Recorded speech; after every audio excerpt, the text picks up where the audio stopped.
Hello hi ସାଙ୍ଗମାନେ ମୁଁ ଆପଣଙ୍କୁ ସ୍ୱାଗତ କରୁଛି ଆପଣଙ୍କ ୟୁଟ୍ୟୁବ ଚ୍ୟାନେଲ ବିଡି ଏକାଡେମୀକୁ। ଆଜି ଆମେ ପଢ଼ିବାକୁ ଯାଉଛେ ଇଣ୍ଡିଆନ୍ ଏଜୁକେସନ ୟୁନିଟ୍ 2 ର ଫିଲୋସଫିକାଲ ଫଣ୍ଡାମେଣ୍ଟାଲ ଅଫ ଏଜୁକେସନ ବୁକରୁ मॉडर्न पीरियड बा ब्रिटिश पीरियड रो एजुकेशन सिस्टम विषय रे ओके। तो मॉडर्न पीरियड जिबा पूर्वरु तार जो प्रीवियस पीरियड थिला सेटा कोन थिला ना हमर कोन थिला माने पाठशाला थिला ओके। पाठशाला सिस्टम थिला। तो पाठशाला सिस्टम ता किंती ना पाठशाला सिस्टम एजुकेशन रे कोन थिला ना गुरु माने कोन करथले ओटे गच्छ मुडे शिष्य मान को कोन थिले शिक्षा प्रदान करथले नथबा कोन हला से माने निज घर बारंडा रे शिष्य मान को कोन करे निजको निज चारियाडे बसिकी कोन करथले ना शिक्षा प्रदान करथले बधु हुए तो सीटा संगीत किंबा गीत किंबा कौन नैतिक शिक्षा न तो कौन गोटे प्रकार मोराल डेवलपमेंट से माने कौन करथले शिक्षा प्रदान करूथले। किंतु मॉडर्न पीरियड जेतेबेले कुआ गला ना जेतेबेले ब्रिटिश रूल करले इंडिया को जेतेबेले ब्रिटिश माने आसीथिले केबे आसीथिले ना जो 1557 मसिया सॉरी 1657 मसिया आसीथिले सेतेबेटु कोन हला मॉडर्न पीरियड स्टार्ट हे गला ओके। तो कोन हला The introduction of modern education was an event of great historical significance for India। तो कौन थिला ने जो इंडिया रो मॉडर्न एजुकेशन तैयार हला आधुनिक शिक्षा जोटा आरंभ हला सेटा गोटे कौन थिला ना event of great historical significance माने ऐतिहासिक गुरुत्वपूर्ण घटना गोटे थिला हम पई okay. It was definitely A progress act of the British rule. तो एई एक्टटा कौन थिला ना मॉडर्न एजुकेशन सिस्टम जो एक्टटा आनिले सेगुडा को कौन हला नाम पई कौन थिला प्रोग्रेसिव थिला ओके। तो सेई एक्ट गुडा को कौन कौन आमे गोटे पर गोटे पढिबा।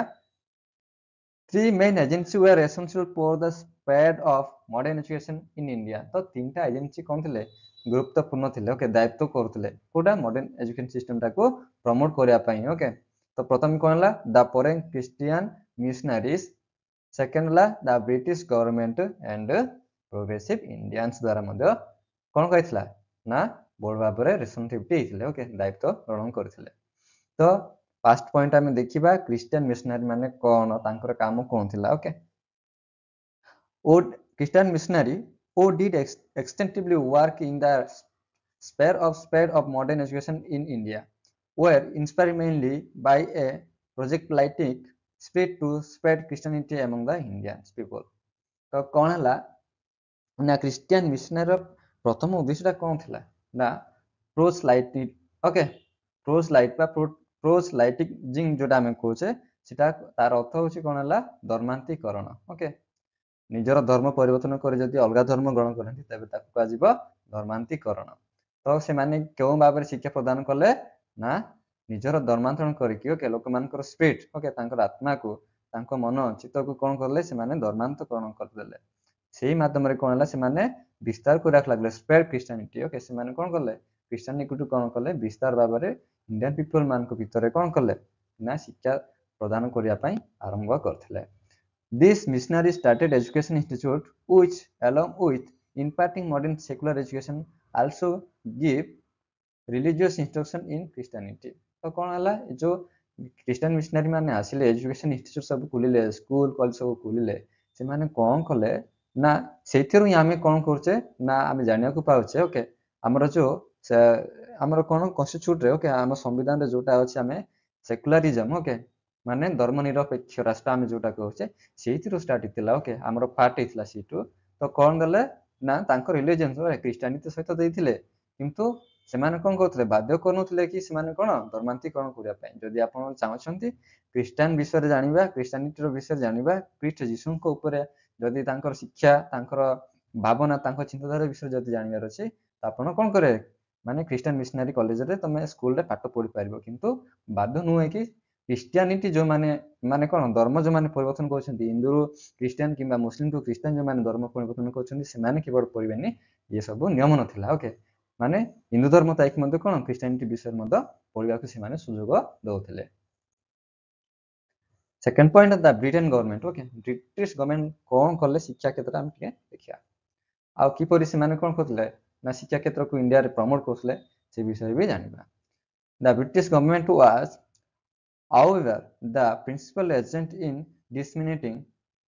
modern education in India। तो कोन कले एक्चुअली ता कोन होची हमर जो शिक्षा क्षेत्र जोटा एजुकेशन सिस्टम हमर ए जाय फॉलो होची सेटा अछि कोन सबुटु गठिया गठिया मु कोन पे आपन को कहूची जो शिक्षा क्षेत्र भारत प्रचलित बर्तमान सुधा ये आसुअछि सेटा प्रकृतरे कोन वैल्यूलेस ओके आमे कोन कांटी थ्योरिकल एजुकेशन करूचे ओके आमे खाली कोन बोकिस कांटी पाठ्य पुस्तक ऊपर कोन आधारित ज्ञान आमे हरण करूचे एबे पर्यंत कोन एक्सपेरिमेंटल ज्ञान आम पाखरे नाही जोटा कि सबुटु कोन हला माने कोन गठिया बकवास ओके जोटा आमे हिंदी लैंग्वेज यूज करूचे तो कोन डिसमिनेटिंग ओके डिसमिनेटिंग माने कोन ना आम पई कोन आम शिक्षा क्षेत्र से माने क्षति करदेले बा विक्षिप्त करदेले पिले ओके तो it establish a network of school college in India which turn out education Indians well based in a modern knowledge तो को ସେମାନେ कोन कले ना एजुकेशन सिस्टम को प्रमोट करले फाइम बोली ओके स्कूल एवं कॉलेज गुडा को मते कोन खोली थिले ता सहित कोन हला मॉडर्न नॉलेज विषय मते कोन सेतारे ज्ञान प्रदान सब करूथिले The introduction of modern education in India was primarily motivated by political and public administration and economic need of Britain in India. तो ସେମାନେ କେମିତି ପ୍ରମୋଟ କଲେ ଦେଖନ୍ତୁ ତାଙ୍କର ଗୋଟେ କଣ ହେଲା ଶିକ୍ଷା ପ୍ରଦାନ କରିବା ପାଇଁ ବୋଲି ଓକେ ଶିକ୍ଷା କ୍ଷେତ୍ର ଯଦି ଆପଣ ଯାଉଛନ୍ତି ତେବେ କଣ ହେଲା ବୋର୍ଡ ଭାବରେ କଣ ମାନେ ଫାଣ୍ଟିର ଦରକାର ହୋଇଥାଏ ବା ଖର୍ଚ୍ଚ ହୋଇଥାଏ ପଇସା ତ ସେଥିଲାଗି କଣ ବ୍ରିଟେନ ମାନେ ତ କଣ ଏତେ ବୋକା ନୁହନ୍ତି ସେମାନେ କିଛି ପାଇବା ପାଇଁ ଆଶାରେ ସେମାନେ କଣ କିଛି ପାଇବା ଆଶାରେ କିଛି ଆମକୁ ଦେଲେ ଓକେ ତ ସେଇଟା କଣ ଥିଲା ଏଜୁକେशन ସିଷ୍ଟମ ମାଧ୍ୟମରେ ଆମକୁ ଦେବାକୁ ଚାହିଁଲେ କିନ୍ତୁ ତାଙ୍କର ସେଥି ମଧ୍ୟରେ ସ୍ୱାର୍ଥ ଥିଲା କୋଉ ସ୍ୱାର୍ଥ ନା ତାଙ୍କେ କଣ मोटिवेटेड କରିବାକୁ ଚେଷ୍ଟା କଲେ ଓକେ କେମିତି ନା ତାଙ୍କର ଆବଶ୍ୟକତା ଅନୁସାରେ କୋ ଆବଶ୍ୟକତା ହିସାବରେ political okay public administration and economic ଆବଶ୍ୟକ ହିସାବରେ ସେମାନେ ଆମକୁ କଣ କରୁଥିଲେ ନା ଆମକୁ ଶିକ୍ଷା ପ୍ରଦାନ କରିବା ପାଇଁ ବୋଲି ସେମାନେ ଆମ ପାଖରେ ଉପସ୍ଥାପନା କରୁଥିଲେ प्रथम है राजनीति कौन है राजनीति ता सहित कौन है प्रशासन क्षेत्र में एवं इकोनॉमिक ओके इकोनॉमिक क्षेत्र में हम कौन कले इंटरेस्ट अनुसार ओके आवश्यकता हिसाब से हमको यही तीन विषय कौन गुरुत्व से माने दौले progressive Indians okay progressive Indians माने कौन केमिति से माने कौन रोल प्ले करते से माने कौन एजुकेशन क्षेत्र में प्रमोट करने किंतु प्रोग्रेसिव इंडियंस जो माने प्रमोट करते जो शिक्षा क्षेत्र सब दान कराउथिले सेटा हमें कौन करबा पोस्ट इंडिपेंडेंट इरा बा पोस्ट इंडिपेंडेंस एजुकेशन सिस्टम रे हमें पढिबा बट से माने भी कौन करथले ना जेतेबेले इंग्रेज माने शासन करथले सेते मते से माने कौन करथले ना इंपोर्टेंट रोल से माने कौन करथले प्ले करथले तो से माने विषय पढिबा modern education is a beneficial in India specifically if obtain a master of public administration which offers essential and advanced knowledge for forthcoming elected and appointed official of the higher level of government तो कौन कले जो modern education system रे जो माने qualify कले okay माने जो माने पाठ साठ पढिबा पई कोन हले समस्त होई पारिले से माने कोन कला ना आयर माने उच्च परे उच्च पदपीटा कोन करले से माने रखिले को जगह रे पब्लिक एडमिनिस्ट्रेशन ओके प्रशासन क्षेत्र भी रखिले ओके अपर ता सहित कोन हला विभिन्न प्रकार कोन हला अपॉइंटेड ऑफिशियल ओके तांको ऑफिस मान करे कोन हला ना से माने अपॉइंट करथले ओके से मान को चाकरी देउथले लेवल ऑफ गवर्नमेंट लेवल रे पर्सन्स लाइक को माने सब से माने थिले Raja Mohan Roy okay Keshav Chandra Sen Rabindranath Thakur Ishwar Chandra Vidyasagar Ranade Dayanand Saraswati Ramakrishna Vivekananda etcetera okay work toward the establishment of modern education okay तो ये सब से माने कोन थिले ना रेस्पोंसिबिलिटी थिले ए माने सब कोन ब्रिटिश समय से माने कोन हले पाठ साठ पढिले ता बाद कोन तांको एडमिनिस्ट्रेशन रे ओके बा तांकर ऑफिशियल गवर्नमेंट जगह रे से माने कोन हला विभिन्न प्रकार चाकरी सब मिलुथिला okay education under East India Company जो ईस्ट इंडिया कंपनी आसिला ओके प्रथमे तो ब्रिटिश माने हमको जो शासन कले म आपन कहली से केवल कोन इतला गोटे मर्चेंट गोटे व्यापारी हिसाब रे आस्तिला ओके ता ना देइतला East India Company okay East India Company के रखा गला से जेहेतु से माने कोन आसी प्रथमे ईस्ट जगह रे से माने कोन कले कंपनीटा तयार कले ईस्ट माने कोलकाता रो जो से मेन सिटी पार्ट रे जोटा अछि सिटी तांकर कोन कले ना कैपिटल स्टार करले इतलागी कोन लाई कंपनी ना जाइतला ईस्ट इंडिया कंपनी तो ईस्ट इंडिया कंपनीटा आसबार गोटे कोन अछि ना इतिहास अछि ओके मो संक्षिप्त रे आपन को मान को कहि दोछि कि ईस्ट इंडिया कंपनी रो प्रथमे जो आसीथिले ओके जने कोन माने परिबाजक कहि परिबो किबा ताको कोन जल यात्रा जो करंती जो माने जल यात्रा एक्सप्लोर करंती ओके पृथ्वी सारा बुली बुली जो जगह सब देखंती से माने को भितर के थिले ना ୱିଲିୟମ ଆବେକିନ୍ ଓକେ ୱିଲିୟମ ଆଖିନ୍ ସେ କ'ଣ କରୁଥିଲେ ନା 1608 ମସିହାରେ କ'ଣ କରୁଥିଲେ ନା ବୁଲିବାକୁ ଆସିଥିଲେ କୋଉଠି ସେ ଗୁଜରାଟର କ'ଣ ବନାରସ ପୁନେ ବା ବନାରସ ଜାଗାରେ କାହାକୁ ଭେଟିଲେ ସେତେବେଳେ ଶୁଣ ଜାହାଙ୍ଗୀର ଥିଲେ ଓକେ ମୋଗଲ ଏମ୍ପାୟାର କରୁଥିଲେ ସେତେବେଳେ ତାଙ୍କେ କ'ଣ କରୁଥିଲେ ନା ଜାହାଙ୍ଗୀର ଆସି ଭେଟ କଲେ ରାଜବାସରେ ଏବଂ ସେମାନେ କ'ଣ କଲେ ନା ଆମେ ଚାହୁଁଛୁ କି ଆପଣଙ୍କ କଣ୍ଟ୍ରି ଆପଣଙ୍କ ଦେଶରେ ଆମେ କ'ଣ କରିବୁ ନା ବେପାର କରିବା ପାଇଁ ଷ୍ଟାର୍ଟ କରିବା ଆପଣଙ୍କ ସାଥି ଓକେ ତାପରେ ହେଲା ଯେତେ ୱିଲିୟମ ଆବେକିନ୍ କ'ଣ କଲେ ପଳେଇ ଗଲେ ଓକେ ପଳେଇଲା ପରେ କ'ଣ ହେଲା ନା ତାପରେ ଆସିଲେ କିଏ ତମସ ରୟ ଓକେ ତମସ ରୟ ଆସିଥିଲେ ସେତେବେଳେ କିଏ ଶାସନରେ ଥିଲେ ସେତେବେଳେ ଥିଲେ ଆମର ଜାହାଙ୍ଗୀରଙ୍କର ପୁଅ ଓକେ